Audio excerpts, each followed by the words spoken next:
বউ, ও বউ, কোথায় গেলে তুমি? ধরো ধরো, বাজারগুলো ধরো। আরে আসছি বাবা। কই কি হলো তোমার? দেখো বউ, আজ বাজার থেকে কত কিছু আনলাম। কই দেখি, কি বাজার করে এনেছো তুমি? এ কি, আবার সিএনজিতে করে বাজারে গেলে? গ্রামে শুধুমাত্র তোমার সিএনজি আছে বলেই তুমি বাজার করতেও সিএনজি নিয়ে যাবে? ওহ বউ, আজ অনেক কিছু বাজার করে এনেছি, আর তুমি রাগ করছো কেন? এই গ্রামে একমাত্র আমারই সিএনজি আছে বলে তো আমি এখন থেকে বাজার করতে গেলেও সিএনজিতে করেই যাবো, বুঝেছো? হ্যাঁ বুঝেছি। এই গ্রামে যে জিনিসটি অন্য কারণে, সেটা নিয়ে এখন তোমায় ভাব দেখাতে হবে নাকি? আরে আছে বলেই তো ভাব নিয়ে চলি, তাই না? না থাকলে কি আর ভাব নিতে পারতাম? আর ভাব নেবই বা না কেন, সেটাই বলো তো। সেইটা তুমি একটু ভেবে দেখো। মা, এমন করছে কেন? আমরা তো সব জায়গায় এখন সিএনজি নিয়ে যাই। তাহলে বাজারে গেলে সমস্যা কি? বাবা তো এখন আর আগের কাজ করে না। বাবা এখন সিএনজি চালক। তাহলে সব জায়গায় সিএনজি নিয়ে যাবে না কেন? এই হয়েছে একটা বাপের পুরো কপি। তোদের বাপ বেটাকে এখন আর কিছু বলবো না। যা হাত মুখ ধুইয়ায়, খাবার দিচ্ছি। সকালে তো না খেয়েই বেরিয়ে গেছিস। যাচ্ছি মা। তুমি বাজারগুলো নিয়ে যাও, আমরা আসছি। হুম। কি গো দাদু, আজও মনে হচ্ছে কোনো মাছি পাবো না। খালি হাতেই বাড়ি ফিরতে হবে। প্রতিদিন এমন কেন হয় কি জানি। আর একটু চেষ্টা করি না দাদু ভাই, দেখি না কিছু পাই কি না। তুমি তো প্রতিদিন ওই একই কথা বলো। কই, জীবনে তো কিছু পেতে দেখলাম না। আহা দিদি ভাই, এত কথা বললে মাছ কি আর পাওয়া যায়? কেন? আমি কথা বললে কি হবে? কি আবার হবে, মাছ তো পালিয়ে যাবে। এই যে, এই চুপ করলাম। এখন ফেলো দেখি চাল, দেখি কিছু পাও কিনা। এমন করে বলে না। আচ্ছা, আমি আবার জাল ফেলছি।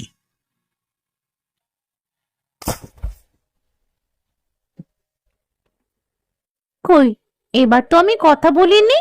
এবার তো আমি চুপ ছিলাম, তারপরও তো মাছ পেলে না।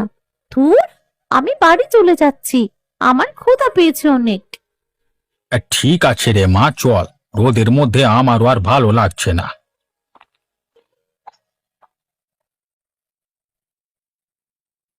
তুমিও আজ মাছ ধরতে গিয়েছিলে তাই না? আমি একটু পাশের বাড়ি গিয়েছি, অমনি তুমি সুযোগে জাল নিয়ে চলে গেলে। আচ্ছা, বারবার নিষেধ করা সত্ত্বেও কেন জাল নিয়ে নদীতে যাও? হ্যাঁ, একটু গিয়েছিলাম। তাতে আর কি হয়েছে বলো? দিন দিন তোমার বয়স হচ্ছে তো নাকি? নদী পানিতে স্রোত থাকে, ভেসে গেলে তখন কি করবে? আমি কি মাঝ নদীতে যাই নাকি? আর আমি কখনো একাও যাই না। রাজু বা মণি ওদের কাউকে নিয়ে যাই। হ্যাঁ, নিজেও বিপদে পড়বে আর ওদেরও বিপদে ফেলবে, তাই না? ওভাবে আর বলো না। নদীর পাশেই এই বাড়িটা আমি করেছি, যাতে যখন তখন নদীর সংস্পর্শ পাওয়া যায়। কাছে না থাকলে কি আর এভাবে যেতাম? প্রতিদিন কেন তোমায় যেতে হবে? কোনোদিন চুনোপুটিটাও ধরতে পেরেছো? মা, সবাই একসাথে খেতে বসেছি, এখন একটু শান্তি করে খাই না। বাবাকে আর কিছু বলো না এখন। হ্যাঁ, এখন তো বাবাকে কিছু বলতে না করবেই, সাথে তোমার কথাটা এখন তুলতে না পারি, তাই তো? কেন বৌমা, ও আবার কি করলো? আপনার ছেলে কি করেনি শুধু সেটাই বলুন মা। এই গ্রামের মধ্যে সে একাই এখন সিএনজি চালক। কত কষ্ট করে ধার বকেয়া করে একটা সিএনজি কিনেছে, কারণ তার নাকি খুব শখ সিএনজি চালক হবে। সবই তো জানি মা, তা এখন কি হয়েছে সেটা বলো দেখি। কি আর হবে মা, কেনার পর থেকে আপনার ছেলের তো অহংকারে মাটিতেই পা পড়ছে না। সে এখন সব জায়গায় সিএনজি নিয়ে যায়। এখন সে আর এক কদম মাটিতে পা রাখে না। ঘোড়া দেখে খোড়া হয়ে গেছে। কি রে বাবা, কি শুনছি? ঠাম্মি, আমি আর বাবা আজ বাজারে গিয়েছিলাম সিএনজি নিয়ে। বাজার থেকে তো আমরা অনেক কিছু নিয়ে এসেছি। সিএনজি না নিয়ে গেলে কি আর এত সব বাজার করে একসাথে আনতে পারতাম, তুমি বলো?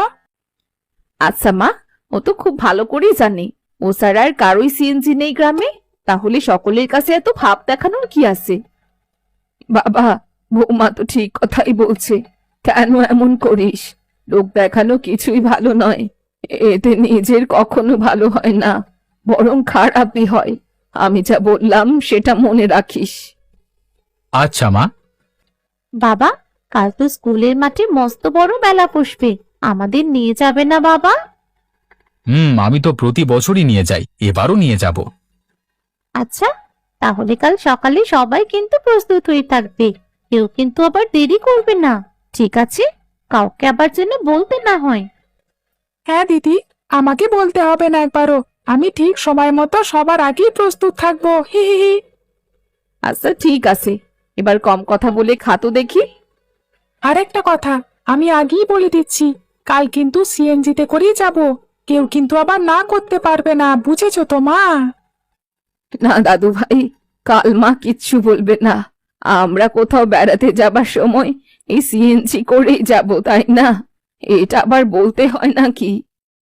হুম, এই কথাটা সকলের মনে থাকলেই হয়।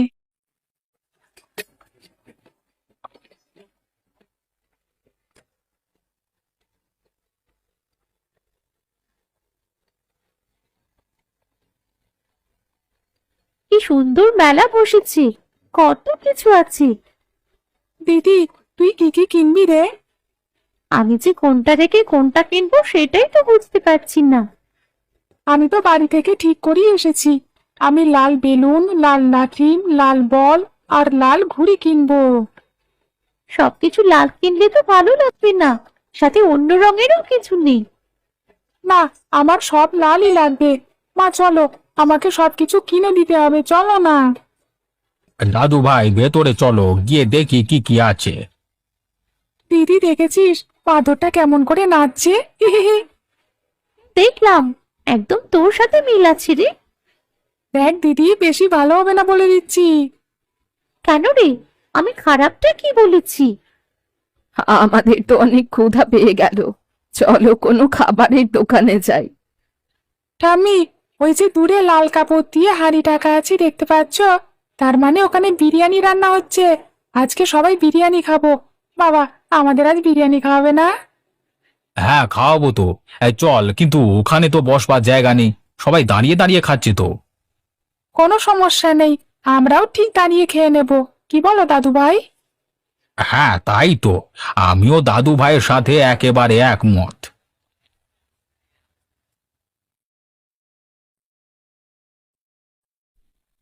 এই যে সিএনজি দাদা, যাবে নাকি সামনে? কেন যাব না, যাবার জন্যই তো বসে আছি। কোথায় যাবেন বলুন? আমি যাব কাঞ্চন ব্রিজ বাজারে। আমি তো ওই দিকটা ঠিক মতো চিনি না। আমি তো চিনি দাদা, সমস্যা হবে না। আমি আপনাকে ঠিক রাস্তা চিনিয়ে নিয়ে যাব। চলুন না দাদা, ভাড়া বাড়িয়ে দেব। আচ্ছা, এত করে যখন বলছেন তখন চলুন, দেখি কি হয়।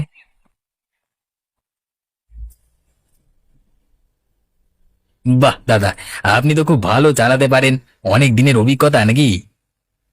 না তো, খুব বেশি দিনের না, নতুন কিনেছি, মাত্র কয়েকদিন হয়েছে। তা বেশ, তা বেশ, অল্প দিনই আপনি দেখছি খুব ভালো একজন চালক হয়ে উঠেছেন। কাজের প্রতি একাগ্রতা থাকলেই এমনটা সম্ভব। আচ্ছা দাদা, এইদিকে তো আমি অনেক দিন ধরেই যাতায়াত করছি, এর আগে কখনো তো এই রাস্তায় সিএনজি দেখিনি। এইদিকে এখনো কেউ সিএনজি কিনতে পারিনি, আমি প্রথম কিনলাম। তাই নাকি? এ তো খুব খুশির খবর। পুরো নগদ টাকা দিয়ে কিনেছেন বুঝি? না না, তা পারিনি, অল্প কিছু ধার দেনা আছে। এই কারণেই এখন দিনে রাতে চালিয়ে বেশি টাকা রোজগার করছি, যাতে দ্রুতই সব দেনা শোধ করতে পারি। এইভাবেই কাজ করতে থাকুন, দেখবেন একদিন খুব ভালো কিছু হবে আপনার সাথে। শুভকামনা রইল। আপনাকে অনেক ধন্যবাদ শুভকামনা জানানোর জন্য। আপনি কাঞ্চন ব্রিজ প্রায় যান নাকি? হ্যাঁ, তা প্রায় যেতে হয় বই কি, ওদিকে আমার ব্যবসার কিছু আছে, ওগুলোর খোঁজ খবর নিতে যাই। আচ্ছা, তাহলে আমিও খেয়াল রাখবো মাঝে মাঝে আপনি এদিকে আসেন কিনা, কেমন? আর আপনিও যদি খেয়াল রাখেন তাহলে আজকের মতো আমাকে পেয়ে যেতে পারেন। আমি না হয় আপনাকে কাঞ্চন ব্রিজে নিয়ে আসবো। কথাটা খুব ভালো বলেছেন। এরপর থেকে আমি খেয়াল রাখবো আপনি এসেছেন কিনা সেটা দেখবো।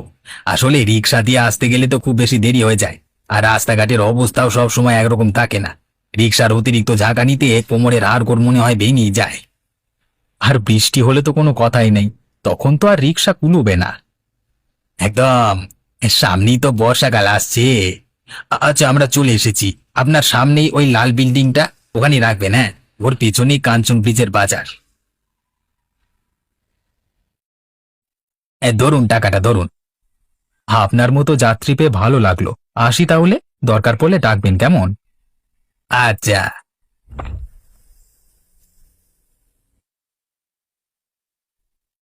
কি গো, বাচ্চাদের দিলে না? ওরা কি খাবে না? জিজ্ঞেস করেছিলাম, তোমার ছেলে মেয়েরা খাবে না। কেন খাবে না? ওদের নাকি ভালো লাগে না তাই।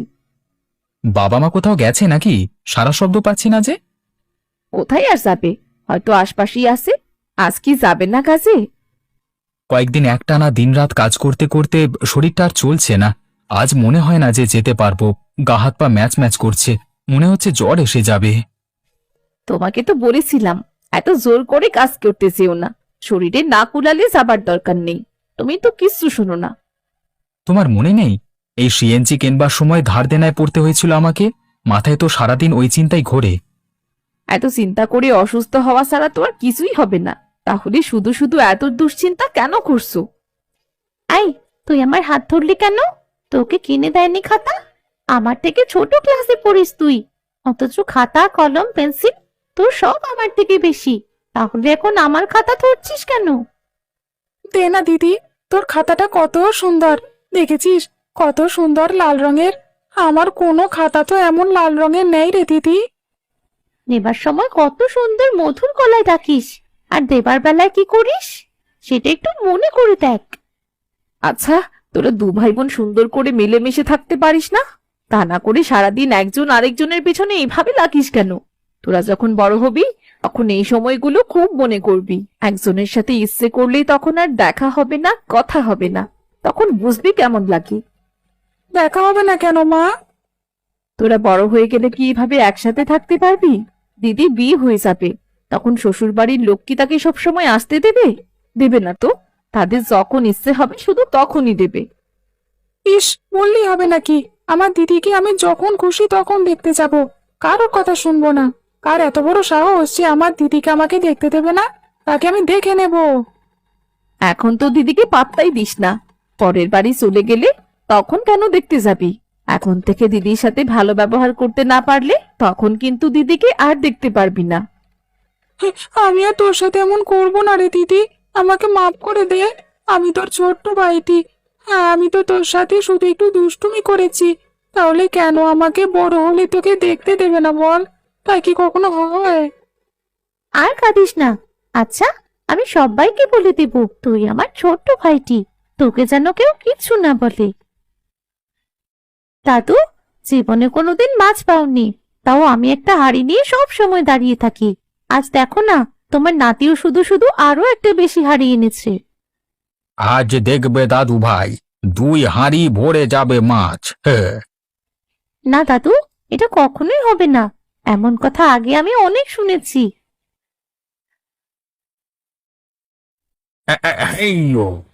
এই যে মাছেরা, জীবনে একবার আমার জালে ধরা পড়ো, তবে শুধু একবার। আমার নাতি নাতনিকে যেন বলতে পারি যে জীবনে একবার হলেও মাছ ধরতে পেরেছি আমি। ও, আজ আমি এসেছি দেখে দাদু প্রথমবারের মতো এত মাছ পেয়েছে। আমি খুব ভাগ্যবান, দেখেছিস দিদি? আর তুই হচ্ছিস ফুফা, তাই এত বছর দাদুর সাথে ছিলিস দেখে দাদু কোনো মাছ পায়নি। তুই আবার আমার সাথে ঝগড়া শুরু করবি? তাহলে বড় হলে কিন্তু আমাকে আর দেখতে পাবি না। আর হবে না, আমি ভুলে গেছিলাম। ঠিক আছে। ঠাম্মি, ও ঠাম্মি, আসো। আজ দাদু 2 হাঁড়ি মাছ ধরেছে। কি দেখছি আমি, কি শুনছি? সূর্য কি সত্যি আজ পূর্ব দিক থেকেই উঠলো নাকি? তা তো উঠেছিলই। তা না হলে তো আজকে সারাদিন অন্ধকার থাকতো। আজকে আমরা সবাই প্রাণ ভরে খাবো, তারপর পুরো গ্রামের সব গরিব মানুষের মাঝে বিলিয়ে দেব। হ্যাঁ, একদম ঠিক বলেছো তুমি। তাই করো। দাদু, খুঁজে দেখো কোনো লাল মাছ আছে নাকি। তোমার নাতি তো আবার সব লাল চায়। ঠিক বলেছো দিদি ভাই।